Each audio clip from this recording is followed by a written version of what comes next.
और चलिए अब पश्चिम बंगाल की वो खबर है जिस पर सियासी बवाल मचा हुआ है। अर्पिता पार्थ को लेकर नया खुलासा हुआ है। शिक्षक भर्ती घोटाले से जुड़े एक्सक्लूसिव दस्तावेज टाइम्स नाउ अब भारत के हाथ लगे और दस्तावेजों से खुलासा हुआ है कि काली कमाई के लिए कैसे बड़े गड़बड़ जाले को अंजाम दिया गया। 3 दस्तावेज जो टाइम्स नाउ भारत के हाथ लगे हैं वो इस पूरे घोटाले की अहम कड़ी साबित हो सकते हैं। एक दस्तावेज में एजेंट की लिस्ट जो है वो मिली है जिसमें उम्मीदवारों के नाम और रोल नंबर और अमाउंट का जिक्र किया गया है। योग्य उम्मीदवारों को नौकरी नहीं मिली है, यह स्पष्ट यहां पर हो गया है। अब दस्तावेजों के साथ हाईकोर्ट में याचिका भी दायर की गई है।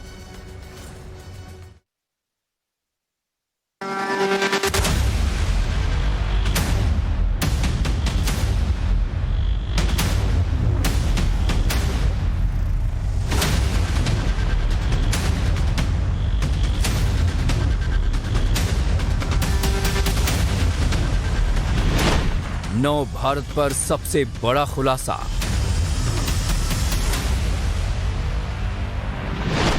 शिक्षक भर्ती घोटाले का एक एक राज फाश।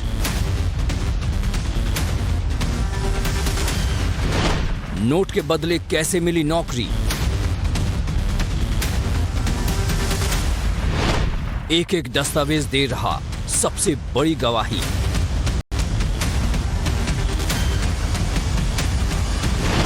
कैश लॉक का काला सच आ गया सामने।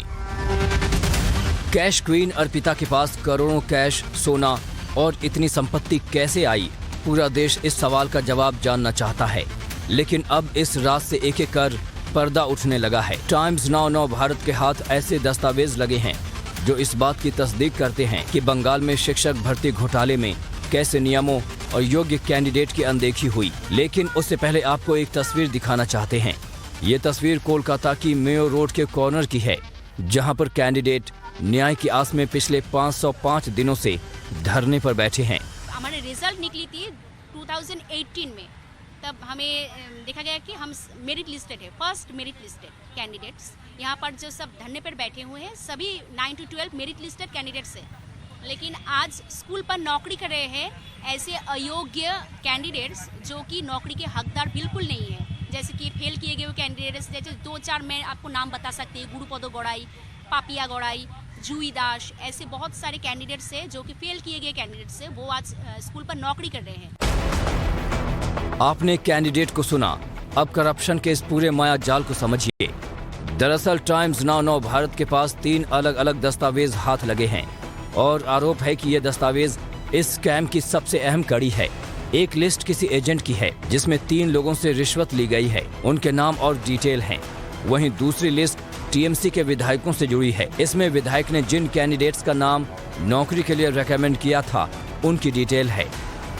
और तीसरी लिस्ट ऐसे कैंडिडेट्स की है जो मेरिट में थे ही नहीं लेकिन अब नौकरी में हैं। मैं कोर्ट में 3 डॉक्यूमेंट भेजा, मेरे पास और भी 30 डॉक्यूमेंट है, वो सब्सिक्वेंट में पेश करूंगा। 3 डॉक्यूमेंट क्या क्या है? 3 एमएलए है। एक अखिल गिरी नाम का एक एमएलए है जो अभी स्टेट का फिशरीज का मिनिस्टर है।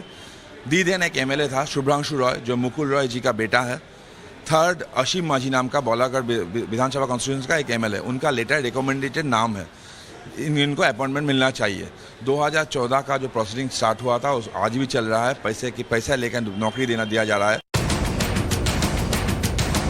ये सभी कागज अलग अलग वकीलों के जरिए हाईकोर्ट के पास भी पहुंच गए हैं और बाकायदा वकील तरन ज्योति ने कोर्ट में इस दस्तावेज के आधार पर याचिका भी दाखिल की है। इसमें उनकी मांग है कि जिन कैंडिडेट को रखा गया है उसकी मेरिट लिस्ट सबके सामने लाई जाए, जिससे साफ हो जाएगा कि कैसे भर्ती घोटाला किया गया। वहीं हमें टीएमसी नेता का साइन किया हुआ एक लेटर मिला है। ये लेटर 2013 का है। इसमें कैंडिडेट्स का नाम और रोल नंबर लिखकर रिक्रूटमेंट करने वाले बोर्ड को दिया गया था।